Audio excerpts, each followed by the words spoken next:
You ever see something on your timeline that makes you want to absolutely jump onto a roof and shout about it at the top of your lungs? Well, now you've got a safe space to do it. Because we are popping off in Spicy Town. Yeah! Hot takes on the download by us. First up, while the world burns, Roblox is actually having a pretty great year, making a bright spot in 2020. The company filed an IPO prospectus, essentially an outline of what potential investors can expect in terms of risk and reward if they choose to buy the company's stock after Roblox saw a 91% jump in revenue. Patrick, I know that you are just chomping at the bit here. Pop off, take us to Spicy Town. Welcome to Spicy Town, everybody. Population Patrick. Don't know about Roblox, it's very likely that you don't have a young child at home. If you do have a young child at home, it is very likely you know about Roblox. Roblox is the biggest game that no one ever talks about. And the reason why nobody ever talks about it is because it's made for little kids. Yeah. And the reason it is the biggest game that no one's ever talked about is because it's made for little kids. Nobody outside of the age of 10 really plays Roblox. But that's the beauty and the genius of Roblox because it does not age up with its audience. Instead, it makes sure that it always has a built-in audience of people roughly between the ages of 5 and let's say 9.5, 10-ish to kind of graduate onto bigger games later on. What that is translated into is almost 150 million monthly active users and a valuation of close to $8 billion. This is a massive game that does not get nearly enough credit for what it has done over the last 14 years of it being around. It is also not just a game, it's a platform. And if you are not thinking about buying stock in Roblox when it goes public, then what are you doing with your life? Wow. Jimmy? That was spicy. Dang. It was. We're in Spicy Town after all. Yeah. And I'm the Duke of Spicy All Town. right. Next, the fervor around Animal Crossing New Horizons has not died down too much, and the community is split over a new update which places restrictions on time travel.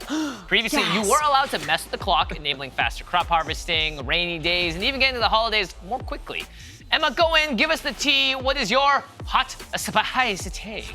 Well, first of all, my fellow Animal Crossing brethren, why on earth would you time travel in Animal Crossing in the first place? That is completely defeating the point of the game, which is to experience an idyllic island life in real time and also to potentially farm for S-tier neighbors. I'm not saying I've done it, but I've definitely done it. Again, if you time travel in Animal Crossing, you might lose all of your turnips, thus totally blowing your chances to excel at the stock market and be able to buy appropriate upgrades for your home and your island. Now, this is the other thing. If you were gonna time travel in Animal Crossing, why time travel to the holidays of 2020? Number one, if I'm time traveling in Animal Crossing, I'm time traveling to like 2024, okay? We're gonna be past all this pandemic stuff. We're all gonna be able to party together again in person. It'll be awesome, at which point I guess we'll have no more use for Animal Crossing. But also, we need to stop pretending like the holidays are all happiness and sunshine. They're stressful!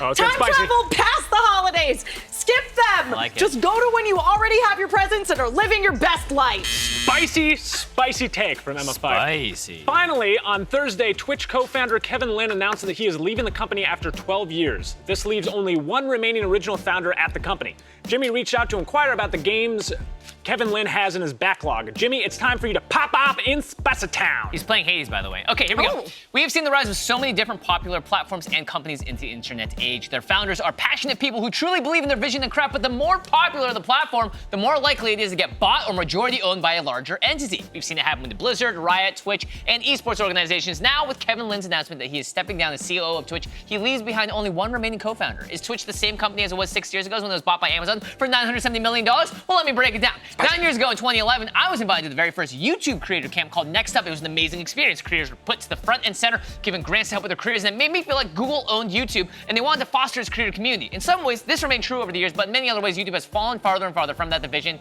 and that vision, since the more it grew, the more I bore witness to countless controversies, censorship, demonetization, deplatforming, the list goes on. Oh my God, 17 seconds. Spicy. What is true in the case of YouTube is also true for Amazon-owned Twitch. These companies, once acquired, now serve a higher and inescapable purpose: profit. And that's going to drive a lot of decisions. Like it or not, companies need to make money, and when a bigger company spends millions or billions of dollars to acquire another one, that's a massive decision that needs to be worth it. And I can guarantee you that the right people need to sign up on that check. They need to be convinced that what they're doing is going to strengthen their company and ultimately earn them more money. I'm still in one breath, and so it counts. Take us to Spicy Town, Jimmy! Taking a proactive step towards a new venture, but with this departure, Twitch is also taking another step away from its humble origins. I and many others still bleed purple, but we need to make sure that we understand that as consumers, Google buying YouTube and Amazon buying Twitch isn't about their love of the community. It's a move to capture the largest market share of one of the most important parts of our digital landscape, content that can have ads sold against it.